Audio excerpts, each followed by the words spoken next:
KBC में करोड़पति पति। सूरज के जीवन का एक ही फंडा था कि मेहनत तो गधा भी करता है, घर बैठे जो कमाए समझदार वही होता है।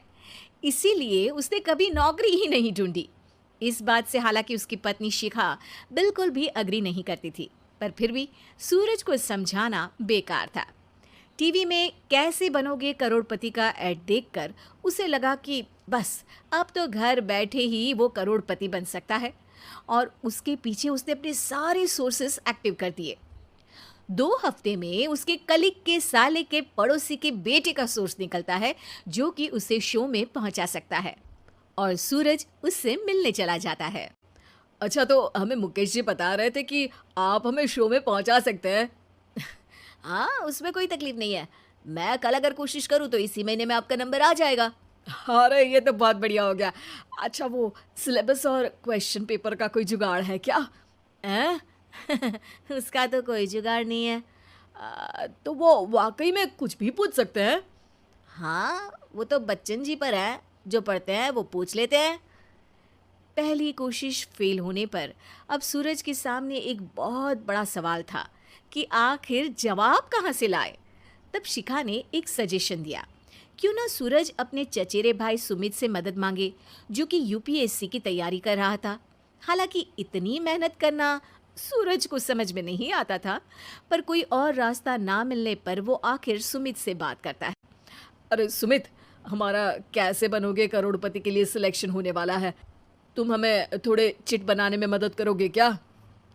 अरे भैया, चिट बनाए तो सालों हो गए, उसमें हमारा एक्सपर्टीज नहीं है, बल्कि आप बोलो तो हम आपकी पढ़ने में ज़रूर मदद कर सकते हैं। हट, कैसी अनाप शराब बातें कर रहा है तू। सूरज ने सुमित को मना तो कर दिया था, पर तैयारी करने के सिवाय कोई चारा उसे दिख भी नहीं रहा था। खासकर जब 12 के पेपर लीक करने के एक्सपर्ट शुक्ला जो भी हाथ जोड़ लेते हैं। आखिर सूरज को सुमित के पास जाना ही पड़ा, और उसने सुमित और शिखा से वादा किया कि वो बहुत मेहनत करेगा। 1 महीने की तैयारी के बाद फाइनल हुआ कि शो से 1 हफ्ते पहले एक ट्रायल खेला जाएगा, जहां पर सारे रिश्तेदार ऑडियंस की जगह पर होंगे और शिखा सवाल पूछेगी। दूर दराज से भी रिश्तेदार आकर हाजिर हो गए देखने कि आखिर कैसे बनेगा सुमित करोड़पति। सब कुछ सेट था, और इतने में सूरज आकर अपना स्पीच देता है। ये 1 महीना मेरे लिए आसान नहीं था, पर अपने भाई सुमित और अपनी पत्नी शिखा की मदद से मैं इतनी दूर पहुंच पाया हूँ। मेरे मम्मी पापा के आशीर्वाद ने भी बहुत साथ दिया है मेरा। मैं उम्मीद करता हूँ कि आज के शो में आप लोगों को बहुत मजा आएगा। साक्षी पहला सवाल पूछती है और पूरे कमरे में सन्नाटा छा जाता है। इंडिया में कितने स्टेट्स हैं? 3, सॉलिड, लिक्विड और गैस। अरे रुकिए, तो ऑप्शंस तो देने दीजिए। इतने में 5वीं कक्षा का चिंटू बोल उठता है। अरे क्या मामा, आप तो पहले सवाल पर ही आउट हो गए। अरे बेटा, पहला सवाल तो ट्रायल होता है ना। अरे तुम अब देखना। देखने जैसी बात तो थी ही। सूरज को इतना शांत किसी ने नहीं देखा था। कभी कभी तो लगता था मानो सूरज आंख खोलकर ही सो गया हो। मामा जल्दी करो प्लीज, कल सुबह पनवेल भी तो निकलना है। अरे हट, कंसंट्रेट करने दे मुझे। 3 सवाल में 3 लाइफलाइन खत्म हो चुकी थी, और अब चौथे सवाल पर भी सूरज का मौन नहीं टूटा। पर सूरज अभी भी हार मानने को तैयार नहीं था। उधर हर कोई सूरज को छोड़ सुमित को देख रहे थे। आखिर सुमित ने ही तो पढ़ाया था सूरज को। गजब बेइज्जती है यार। अरे बेटा, तो बाप का, दादा का, भाई का, सबका नाम बुड़वाएगा। अरे 3 लाइफलाइन ले ली तो भी तेरा कुछ नहीं होना है।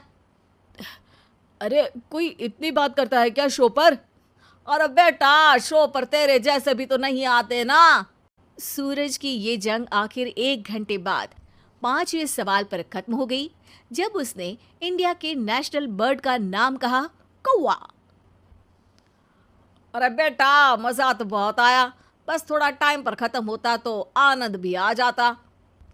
ताने बारिश के बूंदों की तरह बरस रहे थे, और सूरज को भी समझ आ रहा था कि ये करोड़पति बनना शायद उसके बस के बाहर की बात है। पर वो आखिर ये बात मान कैसे लेता?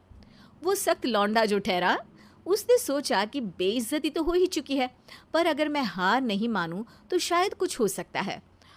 शिखा तुम देखना, असली शो में आग लगा दूंगा, आग, करोड़पति बनूंगा मैं। हाँ सब्जियां खत्म हो गई है घर पे, ले आओ। पहले पति बन जाओ, फिर करोड़पति बनना। अरे गजब बेइज्जती है यार। बेटा अभी तो घर पर ही हुई है, 1 हफ्ते में तो तुम देश के सामने करवा कर आओगे। वैसे जब टीवी पर जाओ ना तो बस अपने मम्मी का ही नाम लेना, ठीक है? कोई पूछे तो बोलना कि पापा नहीं है मेरे। अरे पढ़ाई की, पेपर निकलवाए, इतने सारे लोगों को खाना खिलवाया, क्या फ़र्क पड़ा? इसीलिए मैं कहता हूँ कि मेहनत तो गधा भी करता है, घर बैठे जो कमाए वही सिकंदर। लेकिन मामा, गधे भी जानते हैं कि हमारा राष्ट्रीय पक्षी मोर है।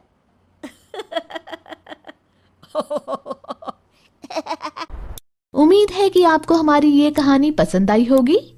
कृपया हमारे चैनल को सब्सक्राइब करें और सभी अपडेट्स के लिए बेल आइकन जरूर क्लिक करें। और हाँ, वीडियो लाइक और शेयर करना मत भूलिएगा। Bye bye.